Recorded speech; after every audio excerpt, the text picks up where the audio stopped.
when we did ice cream, like, I've never been anywhere in my life, so I'm going to discuss Portland to everyone. I was like, what's north of that? The panhandle of Texas. Anyway, we started out with like ice cream, you scream, we all scream for ice cream, and Sean will never let me do it because it was so cheesy. But it was really fun. But in Portland, we were just running around and like just doing things, and we ran into the folks we're introducing to you today as our featured readers, and we were like, oh my god, hey, like when you recognize a familiar face in this big conference, it's like you found water in a desert. You're like, oh my god. I feel like all the Texans were magnetized to each other. Yeah. Everywhere I went, I was like, oh, Texan. It was really nice. And so we were like, we need to have you for ice cream. And we were like, yeah. And then we were like, May. They're like, yeah. And then it's now May. So that was the easiest ice cream social we've ever done. So yeah, I made like whatever gods are out there bless us with this as something that's easy in the future. They're all at Passages bookstore in Portland. That's where you find them. That's where the poetry dots are. Yeah. And some of them live here too. I mean, look at this. Cool wall. We're so excited to introduce you to our readers for this month. I'm going to go ahead and kick off with our first featured reader for tonight, Melanie Kristeen. Like the best of us, is filled with generalized anxiety. She tentatively thinks of herself as a radical feminist, poet, and educator who hails from San Antonio, Texas. She graduated with an MFA in poetry at Texas State University and is currently the 2019 to 2012 Poet in Residence at Clark House. She has also been the recipient of a Damsag residency in New Mexico, as well as the Osage Arts Community Residency in Missouri.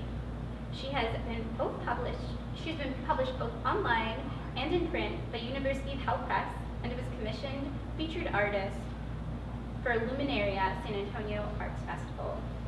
Favorite ice cream flavor, Rocky Road. Please welcome to the stage, Melanie.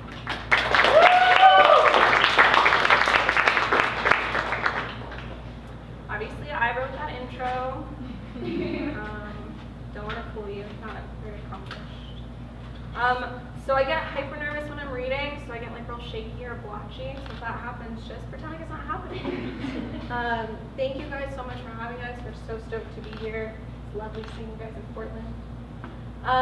So thinking about Ice Cream Social and my thesis, which I will be reading from, I was interested really in women's voices and women throughout time, how our voices have been stifled or reinterpreted or misinterpreted. So all of these poems are going to be from the perspective of like historical women, or in response to. So we're going way back. We're starting with Echo and Narcissus. Does everyone know that myth? Great, not going to explain it. Okay, so I imagined Echo kind of in this constant state of trying to talk to Narcissus, but she can't obviously, so she wrote him letters. So this is letter number 209, Echo to Narcissus. Narcissus, there's obsidian snaking from the clouds. When it touches down, it shouts, it cracks loud. The thrushes bawl and scatter. You know what I realized? Those thrushes and the nightingales, the crows and the grotesque birds, they all shit in the sky. And that's sort of beautiful. Do you know how many lovers are fucking in fields right now? I throw myself off of cliffs for them. I've lost my luster, but not my purpose. I want you, but I also want you torn apart. It's presumptuous to think that happiness is predestined, don't you think? Do you think Emily Dickinson thought about the ocean floor, more or less than she thought of Susan? What do you think Virginia Woolf heard underwater? Virginia and her mermaid lung, her flooded ears, do you think her thoughts went quiet? How I long to be held by a body of water, to feel my carnal self struggle, softly at first, then hard, then not at all. Did you know that shallow water is a chamber? The place reverberates too, sound keeps going. Your big eyes looked like deep water once, you know that? I sank down, drowned myself. Some nights I imagine the riverbanks are my thighs spread wide enough to hold you again. Have you heard of St. Lucy? She had a body. She may have pulled out her own eyes. They also may have been gouged out, but I'm betting she yanked them out as soon as that man told her they were pretty. I think about my body sometimes, throwing it into currents and currents and currents and currents and currents. I want to be a sea urchin and a nightingale. I want your mouth. I want your tongue pressed hard down on mine. I want to eat you alive. Isn't it funny how we couldn't get it right in the flesh?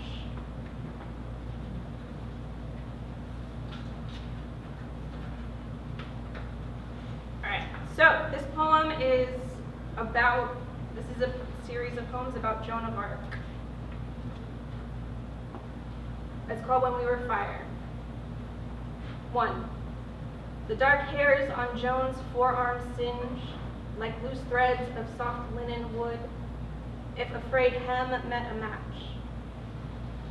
The wind is French sulfur, gentle perfume, then scented copper as her thighs bleed out and cook down.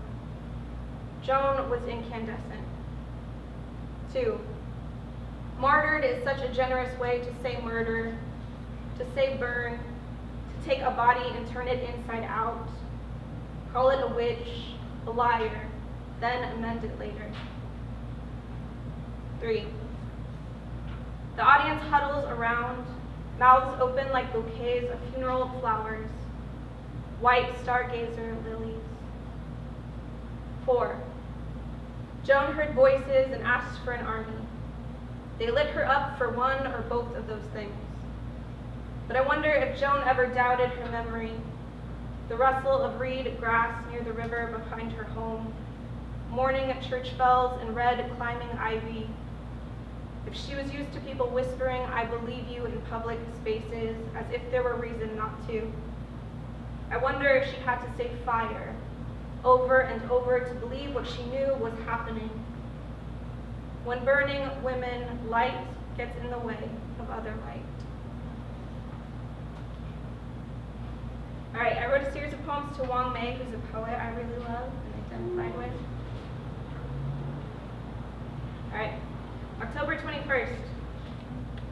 Wang Mei said, "Heart, draw a circle. Do you know it's possible to press your ashes into vinyl? More than once I've spiraled, hairs in the center of his chest with black acrylics on, round and round they flew, deliberate in motion. Looking down into a pint glass, I mistake it for a harvest moon." November 4th. Wang Mei said the sky is nothing, but I swear to God, in it I've seen a blue whale float by. The whale crept through the air, and I opened up my forearms to join it. Owls came flying out instead. We're only going this one way, blue breath breaking. I fell asleep on my poems last night. I wake to a silver fish on my headboard. It's a small animal, but I don't kill it. And this is a tiny poem to Emily Dickinson and the love she had for Susan. I hope Emily Dickinson made love to Susan the way she wanted to. I imagine softly among pallid buttercups.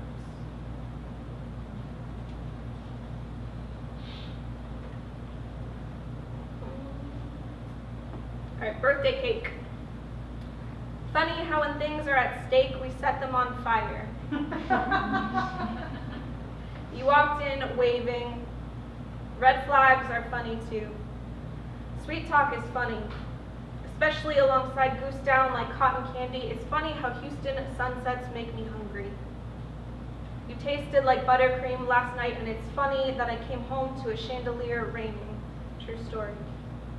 It's funny how couples get married, how people believe in each other still. I want to write about joy, but my happiness is timid.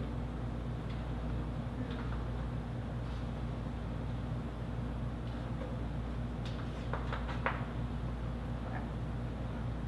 I'm going to do one more. I don't really write happy poems, so this is the closest you'll get. The first of Newton's 3. Today's triumph is that I am in motion. The celebration is small, but adequate. It's progressing. You and I hung paper lanterns around the periphery to spice the place up a bit. Look, the bodies expand and contract like accordions. Glowing orbs like Christmas Eve minus the splendor. Look at this one. Like a star, it collapses. Today's triumph is this galaxy swaddled in gossamer, laced in like a wedding. Today's triumph is that I am in motion.